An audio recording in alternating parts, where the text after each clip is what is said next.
Bismillahirrahmanirrahim. Assalamualaikum warahmatullahi wabarakatuh. Alhamdulillahil akbar alladzi khalaqal kauna wa dabbar walladzi anzalal qur'anal karima fihi al-'izati wal 'ibar walladzi qala fi suratil kautsar inna a'tainakal kautsar fasholli li rabbika wanhar inna syani'aka huwal abtar. Asyhadu an la ilaha illallah wahdahu la syarikalah jalla 'anil syabihi wal mathili wal kufi wan nadhir wa asyhadu anna Muhammadan 'abduhu wa rasuluhu wa safiyyuhu wa khaliluhu wa khiratuhu min khalqihi wa aminuhu 'ala wahyihi arsalahu rabbuhu rahmatan lil 'alamin wa hujjatan 'alal 'ibadi ajma'in fahadallahu bihi ta'ala min ad-dhalalah wa bassara bihi min al-jahalah wa katsara bihi ba'dal qillah wa aghna bihi ba'dal 'ailah wa salawatullahi alaihi wa ala alihi at-tayyibin wa ashabihil ghurril mayamin mattasalat aynun binadhar wa wa'at udhunun bi khabar wa sallama tasliman katsira amma ba'd. Allahumma 'allimna ma yanfa'una wanfa'na bima 'allamtana. Allahumma inna nas'aluka fahman nabiyyin wa hifdzal mursalin wa ilhamal malaikatil muqarrabin. Rabbana zidna 'ilma amin ya rabbal alamin. Melanjutkan kajian sirah nabawiyah yang pada pertemuan di bulan lalu kita sudah membahas seputar perang Uhud, ya, pembahasan tentang perang Uhud dan hal-hal yang berkaitan dengannya, mulai dari perjalanan perang sampai beberapa hikmah juga sudah kita kaji, kita kupas satu persatu. Dan kalau tidak salah ada beberapa nama yang belum sempat dikaji begitu ya. Seperti misalkan Usairim. Beliau adalah orang yang disebutkan dalam kitab Ar-Rahiqul Makhdum ya. Usairim ini seorang yang amila qalilan wa ujiro katsiran. Beramalnya baru sedikit tapi pahalanya banyak. Kenapa? Karena dia termasuk orang yang terlambat masuk Islam. Masuk Islamnya baru di saat-saat sebelum ya perang Uhud berkecamuk.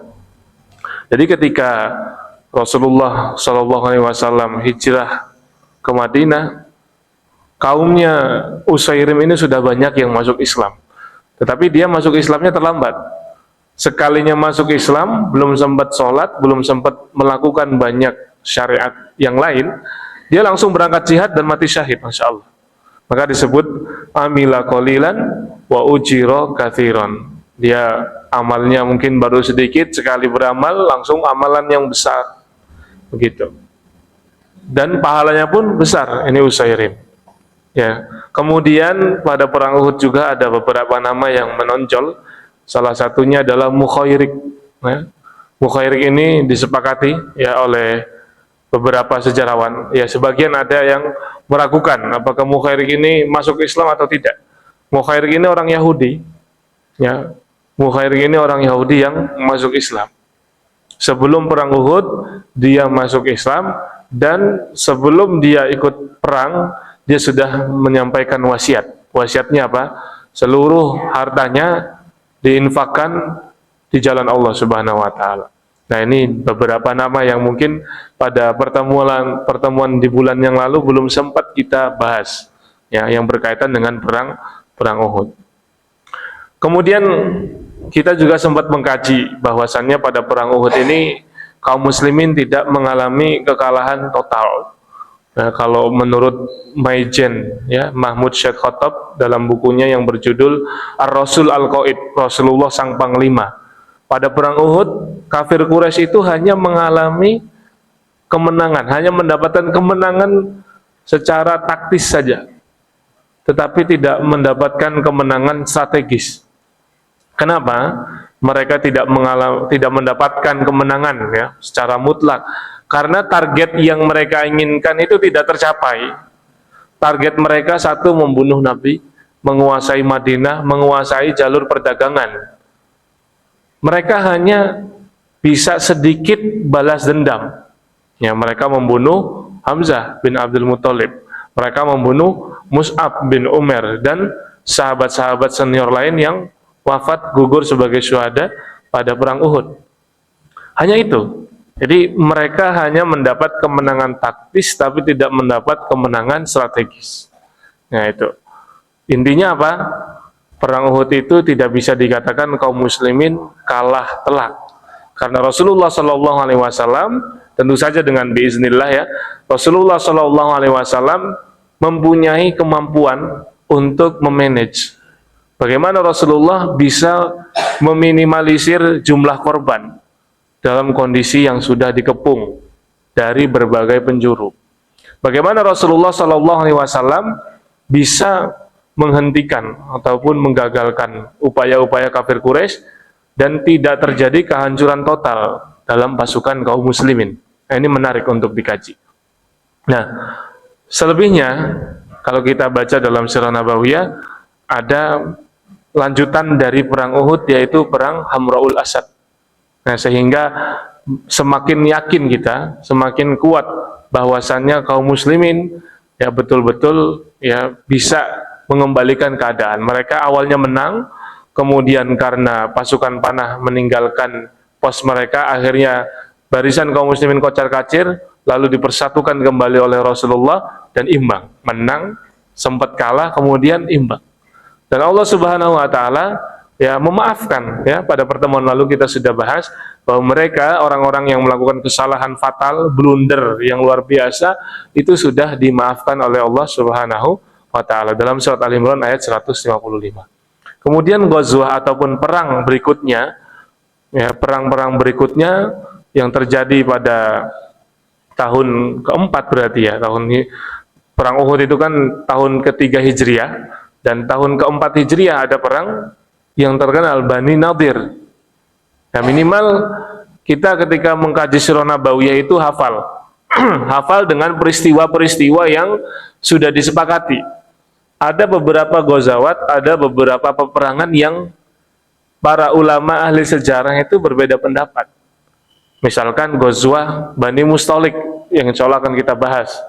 Ghazwah Bani Mustalik itu ada yang berpendapat terjadi tahun 5 Hijriah, ada yang berpendapat terjadi tahun 6 Hijriah, bahkan ada yang mengatakan 4, bahkan ada yang mengatakan 7, macam-macam. Tapi yang paling kuat perdebatannya itu antara tahun 5 Hijriah atau 6 Hijriah. Nah ini mukhtalaf, terjadi perbedaan pendapat. Tetapi ada peristiwa-peristiwa penting di setiap tahunnya pada fase Madinah itu yang semua ulama sepakat. Contoh ya, tahun pertama Hijriah, apa peristiwa penting dan pencapaian Rasulullah? Apa? Membangun masyarakat, membangun masjid, membangun masyarakat Islami, mempersaudarakan Muhajirin dan Ansor, dan misak Madinah. Itu piagam perjanjian damai yang luar biasa. Ya, diakui oleh siapapun yang mengkaji Sirah Nabawiyah, baik oleh cendekiawan timur ataupun barat, mengacungkan jempol gitu ya. Betapa piagam Madinah ini adalah terobosan yang luar biasa pada masanya. Kemudian tahun kedua Hijriah. Tahun kedua Hijriah peristiwa pentingnya apa? Perang Badar di bulan Ramadan. Tahun ketiga perang Uhud. Tahun keempat perang Bani Nadir. Tahun kelima ada perang Ahzab atau perang Khandaq. Tahun keenam ada Ghazwah Hudaybiyah atau Sulhul Hudaybiyah. Tahun ketujuh ada perang Khaybar. Tahun kedelapan ada Fathu Makkah dan perang Hunain. Tahun kesembilan ada perang Tabuk. Tahun ke-10 Haji Wada. Kayaknya bisa ngulangin semua ini. Kedengarannya menghafal, menyimak gitu ya. Itu 10 tahun Rasulullah SAW di Madinah, masing-masing setiap tahunnya ada peristiwa penting, peristiwa besar yang disepakati oleh para ulama terjadi di tahun itu. Harus hafal, Pak. Sebagaimana minimal Bapak-bapak sekalian, ibu-ibu sekalian yang rajin ikut pengajian itu hafal 10 sahabat Nabi yang dijamin masuk surga. Coba siapa yang hafal berani angkat tangan, boleh?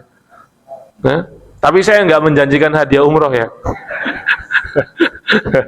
Ya, mulai dari Khulafaur Rasyidin yang 4, gampang kok ngafalnya. Abu Bakar As-Siddiq, Umar bin Khattab, Utsman bin Affan, ya, Utsman bin Affan, Ali bin Abi Thalib. 4, sudah dapat 4, sisa 6. Ya, kita tambahin 2 sahabat yang sangat dekat. Kalau disebut salah satunya, maka disebut juga sahabat dekatnya. Siapa? Tolhah dan Zubair. 4 Khulafaur Rasyidin, kemudian tambah 2, Tolhah bin Ubaidillah, Zubair bin Awam. Udah hafal ya? Abu Bakar, Umar, Utsman, Ali, Tolhah, Zubair. Udah, kalau disebut Tolhah pasti disebut Zubair, karena mereka itu seperti korin, ya, nempel terus itu, dekat sekali. Ya, kemudian tambahkan lagi Sa'ad dan Sa'id. Sa'ad, Sa'id, ya, kayak nama anak kembar gitu ya, Upin Ipin gitu ya, Ichi Ocha gitu ya. Jadi ada Sa'ad bin Abi Waqqas dan Sa'id bin Zaid. Sudah berapa? 8 kan? 8. Kemudian tambah 2, ada Abdurrahman bin Auf, orang paling kaya, sahabat miliarder yang infaknya luar biasa. Kemudian ada Aminu hadhil ummah, Abu Ubaidah bin Jarrah. Minimal hafal. Karena otak kita itu kalau nggak dipakai untuk menghafalkan yang baik-baik, malah dipakai untuk menghafalkan yang nggak penting. Ya, data-data tidak penting masuk ke dalam otak kita, terekam, masuk dalam memori gitu. Mending kita ngafal nama-nama sahabat. Mudah-mudahan kita mendapatkan syafaat. Ya, di jannah bisa bertetangga dengan mereka. Kalau bisa diulangi, Abu Bakar, kemudian Umar, Utsman, Ali, Tolha, Zubair, Sa'ad bin Abi Waqqas, Sa'id bin Zaid, kemudian Abdurrahman bin Auf, kemudian Abu Ubaidah bin Jarrah. 10. Ya, minimal tadi. Nah, kalau yang sebelumnya sudah hafal, antara tahun 1 sampai tahun 10 Hijriah, kan Rasulullah di Madinah cuma 10 tahun. Sudah hafal ya? Tahun pertama ada apa? Membangun masjid, membangun masyarakat ya. Yang kedua, perang Badar. Ketiga, perang Uhud. Keempat, pengusiran Bani Nadir. Kelima, Khandaq, ya, perang Barid. Yang keenam, perjanjian Hudaybiyah, ya. Ketujuh, Khaybar. Kedelapan, Fathu Mekah dan Hunain. Ke-9, perang Tabuk. 10, Haji Wada. Apa ditulis saja itu ya? Ditulis ya. Mudah-mudahan ini dihafal sama bapak-bapak sekalian, karena sirah nabawiyah yang ringkas dalam fase Madinah yaitu tahun pertama Hijriah. Bismillah dulu ya.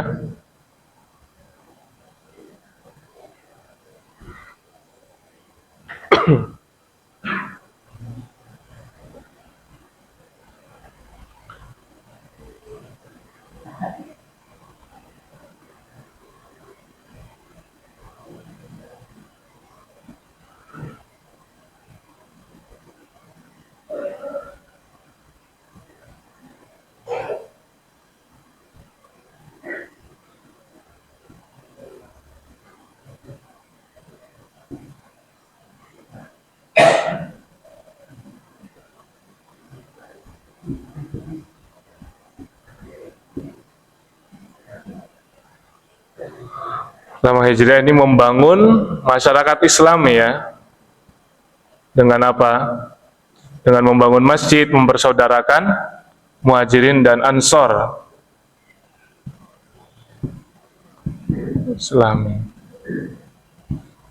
Tahun kedua tadi, peristiwa pentingnya apa? Setiap tahun perang Badar. Tahun ketiga ada perang Uhud.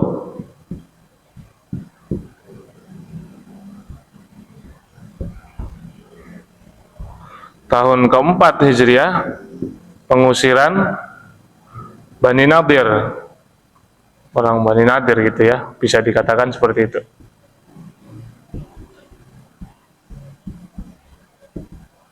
Kelima, Khandaq. Perang Khandaq.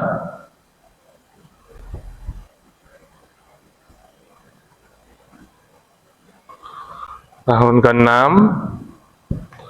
ada perjanjian Hudaybiyah.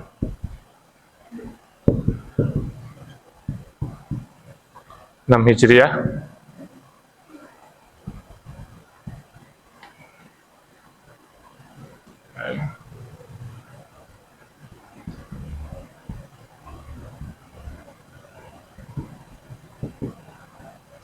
Kemudian ketujuh Hijriah ada perang Khaybar.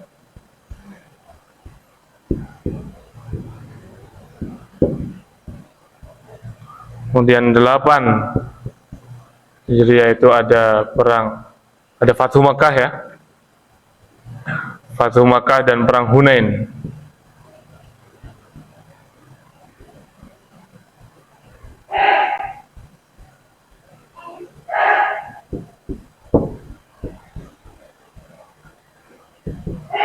Sembilan Hijriah ada Tabuk ya, perang Tabuk.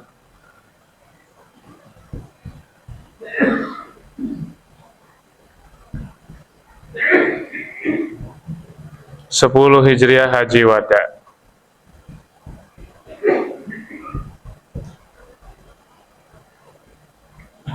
Nah ini penting untuk kita hafalkan di luar kepala, Pak.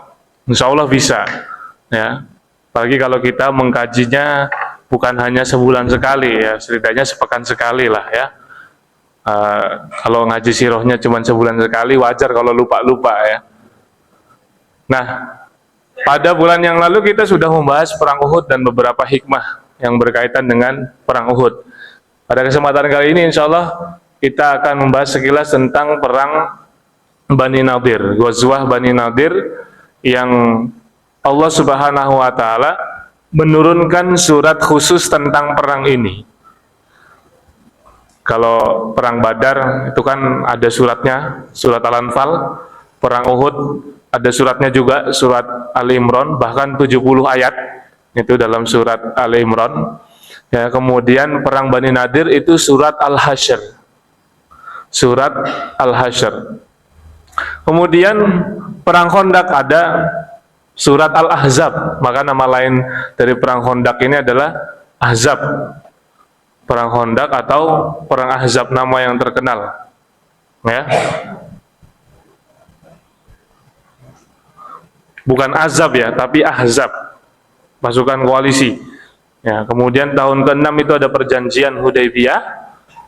Kemudian tahun ke-7 perang Khaybar, tahun ke-8 Fathu Makkah dan perang Hunain, tahun ke-9 perang Tabuk, 10 Haji Wada. Dan kita membahas yang perang Bani Nadir ini.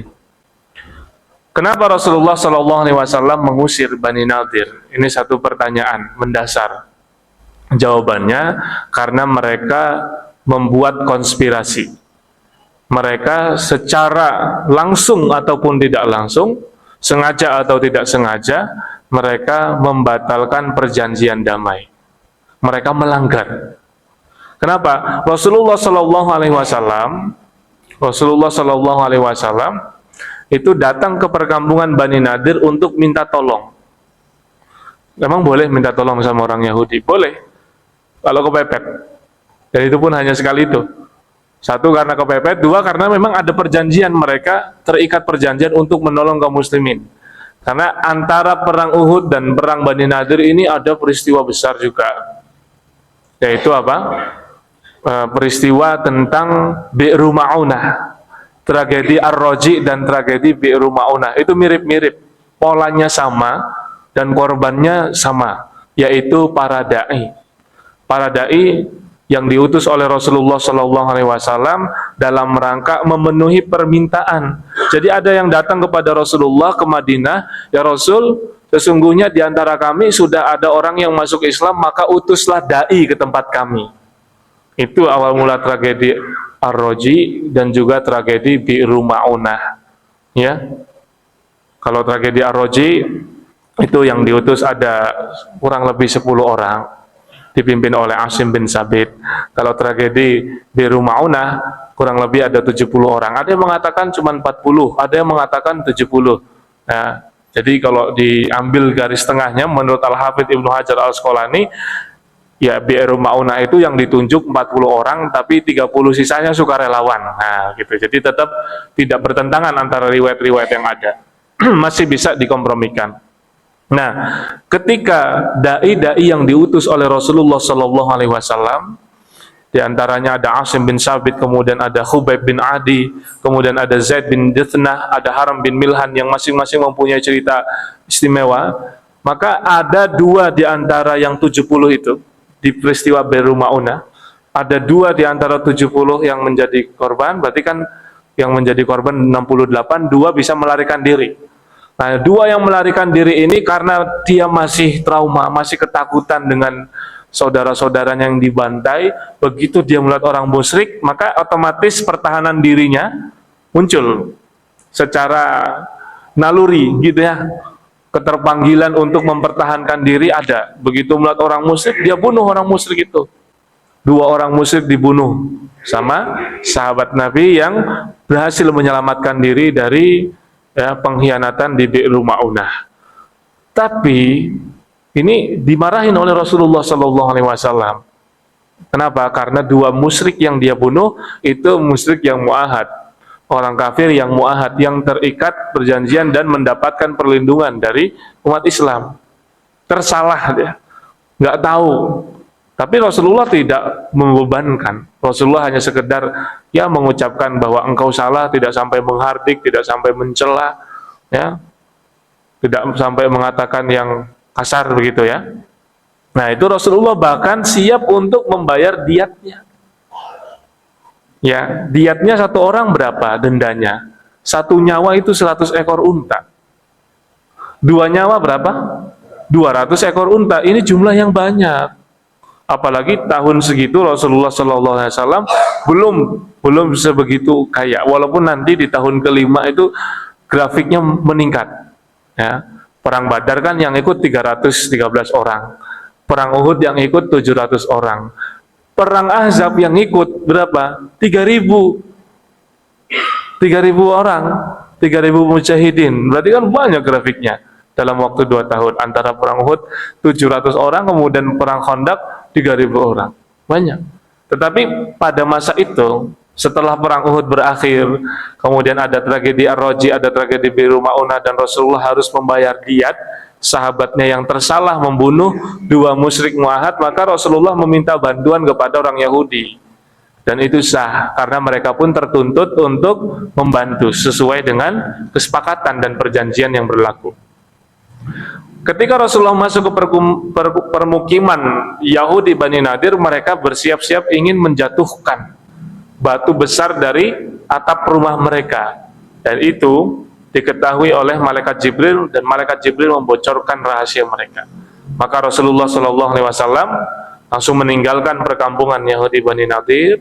Kemudian Rasulullah datang kepada para sahabatnya, disampaikan seperti ini, bla bla bla bla.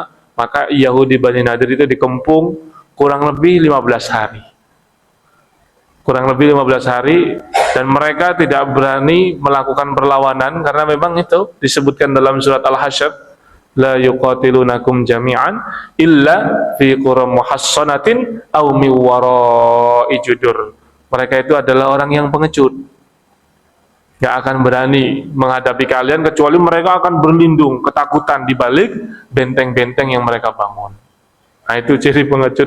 Cirinya orang Yahudi itu salah satunya adalah yang paling mencolok, pengecut.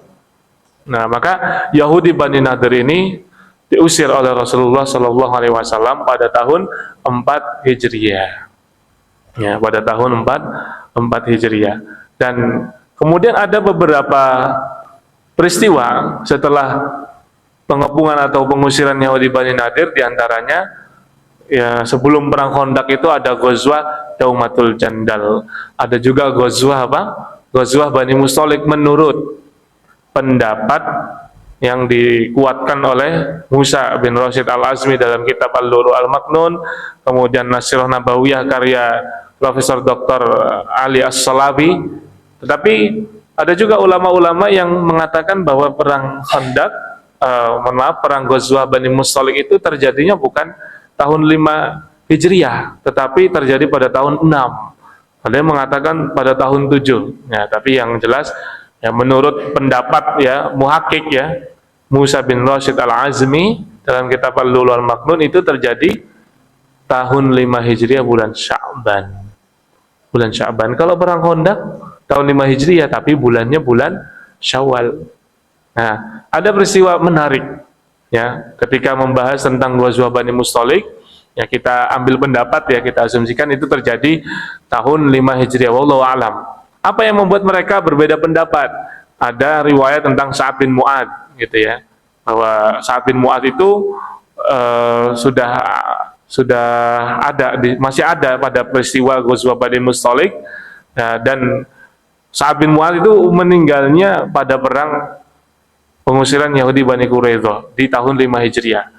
Jadi ada percakapan Sa'ad bin Mu'ad di peristiwa Ghazwah Bani Mustalik. Maka tidak mungkin Ghazwah Bani Mustalik ini terjadinya pada tahun 6 Hijriah. Karena wafatnya Sa'ad bin Mu'ad tahun 5 Hijriah. Pasti sebelum Ghazwah Bani Quraidah, setelah perang Ahzab itu. Berarti pastinya kalau menurut pendapat yang menguatkan terjadi tahun 5 Hijriah di bulan Sya'ban ya, karena ada percakapan Sa'ad bin Mu'ad di peristiwa Ghazwah Bani Mustalik itu. Nah, Ghazwah Bani Mustalik itu sendiri musuhnya bukan orang Yahudi, musuhnya bukan kafir Quraisy. Karena ketika Rasulullah SAW berhijrah dari Makkah ke Madinah, musuhnya nambah 3. Kalau di Makkah musuhnya kafir Quraisy, tapi begitu Rasulullah hijrah ke Madinah, musuhnya 4. Musuhnya ada 2 dari luar, ada 2 dari dalam.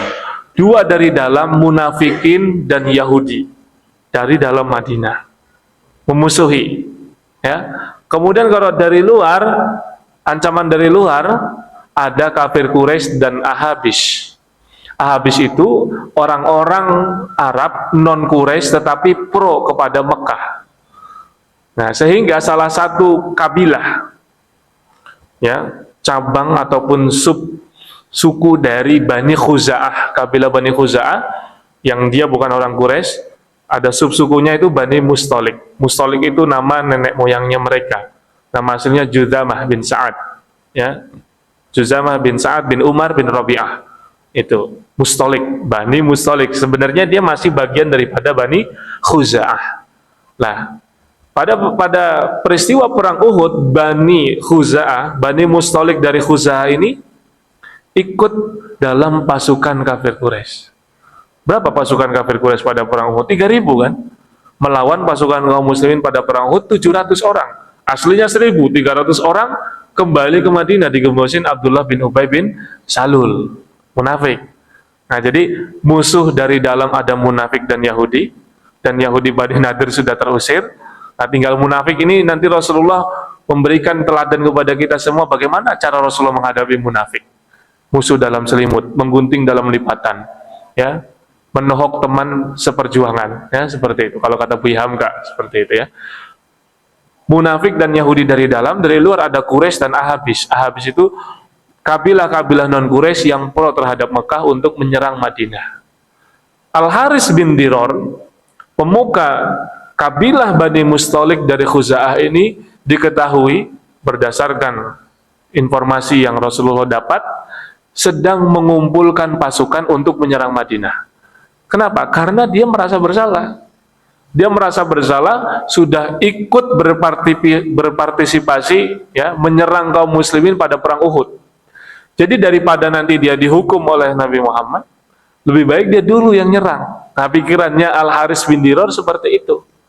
Tapi ternyata ketika dia mengumpulkan pasukan dari Bani Mustalik dan dari suku-suku yang lain, diketahui beritanya oleh Rasulullah SAW. Dan Rasulullah tidak langsung menyerang. Ini hebatnya. Beliau betul-betul berhati-hati. Bagaimana Rasulullah SAW memberikan contoh kepada kita, tidak langsung menelan informasi begitu saja. Beliau mengutus Buraidah namanya. Buraidah ini diutus oleh Rasulullah SAW untuk datang ke perkampungan Bani Mustalik yang jauh dari Madinah.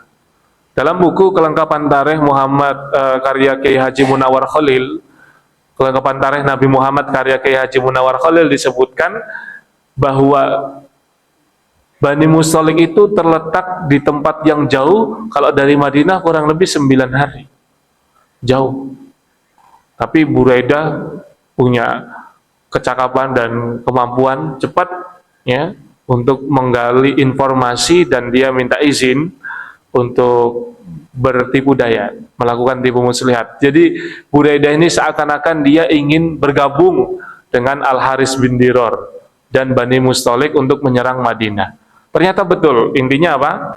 Pasukan Bani Mustalik sedang dipersiapkan oleh pemimpin kabilah mereka, kepala sukunya yang bernama Al-Haris bin Diror. Nah, setelah Rasulullah SAW mendapatkan berita yang valid, sudah dicek, ternyata betul, maka Rasulullah mempersiapkan para sahabatnya. Tidak banyak-banyak. Kalau tidak salah 700 orang. Ya, itu Rasulullah SAW mempersiapkan ya para sahabatnya untuk berangkat ke Bani Mustalik, dan perjalanan ini perjalanan yang panjang, perjalanan yang jauh. Dari tengah perjalanan Rasulullah mendapati ada mata-mata yang diutus oleh Al-Haris bin Diror. Nah, disitulah Rasulullah SAW menawarkan Islam kepada mata-mata yang ditangkap oleh Nabi. Ditawarin Islam, nggak mau masuk Islam. Ditanya baik-baik, nggak mau menjawab, tidak kooperatif. Akhirnya hukum mata-mata, ya, apalagi di situ ada Umar, ya, langsung dieksekusi. Ya, karena dia tidak mau masuk Islam dan juga tidak mau kooperatif. Nah, kemudian singkat cerita sampailah mereka di Al-Muraisi. Ghazwa Bani Mustalik itu nama lainnya adalah Al-Muraisi. Al-Muraisi itu nama tempat air. Tempat air biasa orang-orang Bani Mustalik mengambil persediaan airnya dari situ. Sampai di Al-Muraisi, Rasulullah SAW kemudian tidak mendapatkan perlawanan berarti dari Bani Mustalik. Kenapa? Karena mereka merasa takut. Al-Haris bin Diror begitu mendengar kabar Rasulullah bersama pasukannya datang dari Madinah, dipimpin langsung oleh Rasulullah dan pasukan Muhajirin dan Ansor. Bahkan orang-orang munafik pun ikut ketika itu. Orang Muhajirin dipimpin oleh Abu Bakar As-Siddiq, kemudian orang-orang Ansor dipimpin oleh Sa'ad bin Ubadah. Nah, ini kan dua orang soleh yang kita baca dalam sirah setelah Rasulullah wafat, ya, kaum muslimin, Muhajirin dan Ansor hampir terpecah. Muhajirin ingin mengangkat Abu Bakar As-Siddiq, Ansor ingin mengangkat Sa'ad bin Ubadah. Karena pada perang Bani Mustalik ini Rasulullah memberikan panji kaum Muhajirin kepada Abu Bakar, panji kaum Ansor kepada Sa'ad bin Ubadah untuk berangkat ke Bani Mustalik. Sampai sana tidak terjadi pertempuran yang berarti, tidak banyak korban yang berjatuhan dari kedua belah pihak. Rasulullah mendapati mereka menyerah dalam waktu yang singkat. Al-Haris bin Abi Diror sudah kena mental dulu. Nah, sudah ketakutan. Kalau sudah ketakutan, bagaimana bisa menang? Bagaimana bisa berpikir jernih? Ada saling panah, cuman sebentar. Ya, tapi akhirnya mereka kalah, menyerah. Rasulullah mendapatkan ghanimah. Ghanimahnya banyak. Dalam kitab kelengkapan tarikh disebutkan ada 2000 ekor unta. Lumayan, ya? 2000 loh. Kemarin yang kita bahas di perang Bani Nadir itu sebelumnya, ya, setahun sebelumnya dapat 200 saja sulit. Ini dapat 2000. 2000 ekor unta dan 5000 ekor kambing. Banyak nggak itu, Pak? Lumayan, ya, banyak, ya. Kemudian ditambah lagi 700 orang ditawan. 700 orang ditawan. Termasuk wanita-wanita, perempuan. Nah, ini ada cerita unik. Salah satu perempuan yang menjadi tawanan pada Ghazwa Bani Mustalik adalah anaknya kepala suku. Anaknya Al-Haris bin Diror yang bernama Barroh. Yang kemudian diganti oleh Rasulullah, namanya bukan Barroh, jadi Juwairiyah. Juwairiyah binti Al-Haris bin Diror. Dia termasuk orang yang ditawan. Kemudian dia menjadi jatah, karena selain Rasulullah membagi ghanimah, Rasulullah juga membagi perempuan-perempuan yang waktu itu, hukum perang waktu itu namanya orang kalah perang, perempuannya ditawan, kemudian menjadi ghanimah yang dibagikan. Nah, itu menjadi bagiannya Sabit, kalau tidak salah namanya Sabit bin Sammas, ya. Nah, kemudian Rasulullah SAW dimintai oleh Juwairiyah, ya, Juwairiyah bintil Haris ini minta kepada Sabit untuk apa? Untuk mukatabah, artinya seorang budak yang membebaskan dirinya dengan membayar tebusan. Kalau tidak salah namanya Sabit bin Qais bin Sammas, ya seperti itu. Akhirnya Juwairiyah datang kepada Rasulullah SAW untuk membebaskan dirinya dan diuruskan administrasinya. Tercatat bahwa dia sudah bukan tawanan lagi, bukan budak lagi, dan dia siap membayar tebusan. Minta tolong kepada Rasulullah, datang kepada Rasulullah, dan ini riwayatnya dari Ibunda Aisyah radhiyallahu anha. Kata Ibunda Aisyah, ketika aku melihat Juwairiyah, tiba-tiba dalam diriku ada rasa jengkel. Ya, ini tanda-tanda ini. Kenapa? Ya, kalau dalam sebuah hadis itu disebutkan lamma ra'aituha alal bab, ketika aku melihat dia di depan pintu, maka aku merasa jengkel. Kenapa? Karena dia ini perempuan yang setiap mata memandangnya pasti akan terpesona. Maka aku takut Rasulullah SAW akan terpesona kepada Juwairiyah. Dan ternyata betul, ya. Ini perempuan yang membuat Ibunda Aisyah merasa insecure, ya, merasa tidak nyaman ketika dia datang untuk minta tolong, sebenarnya diuruskan secara administrasi. Dan itu pun bapaknya Al-Haris bin Dirar sebagai kepala suku juga sudah mempersiapkan uang tebusan, harta tebusan untuk membebaskan putrinya. Tapi Rasulullah memberikan tawaran, daripada saya menguruskan administrasi mukatabah, itu ya, seorang budak membebaskan dirinya dengan tebusan, mau nggak kalau aku yang membayar tebusan itu? Tapi syaratnya engkau aku nikahi. Nah, Juwairiyah mendapatkan tawaran seperti itu, ya nggak bisa nolak ya. Siapa yang menolak Rasulullah SAW? Ada sih, namanya Ummu Hani. Ya, Ummu Hani sempat dilamar oleh Nabi nolak. Kenapa? Karena alasannya apa? Punya anak. Ya, dia punya anak banyak, pengen fokus ngurus anak. Itu satu-satunya perempuan yang menolak cintanya Nabi. Di saat yang lain itu mungkin ngantri, dia yang berani nolak Nabi itu. Namanya Ummu Hani itu ya. Tandain itu Pak ya. Ya. Kemudian Juwairiyah bintil Haris dinikahi oleh Rasulullah SAW, dan Ibunda Aisyah meskipun dia merasa tersaingi, dia tetap objektif, adil. Juwairiyah, kata Ibunda Aisyah, adalah wanita paling berkah bagi kaumnya.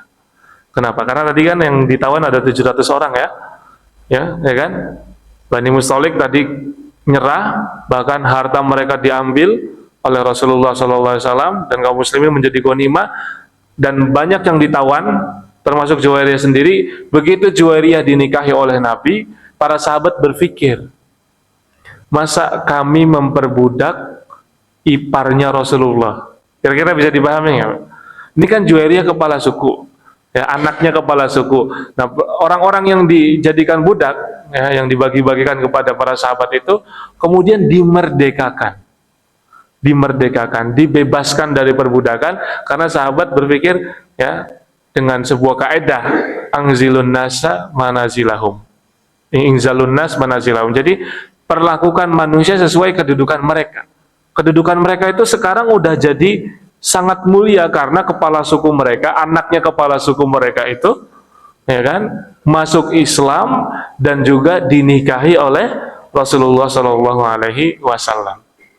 Nah, itu perjalanan singkat ya yang dialami oleh Rasulullah SAW pada Ghazwah Bani Mustalik. Tetapi yang paling penting itu adalah ketika perjalanan pulang.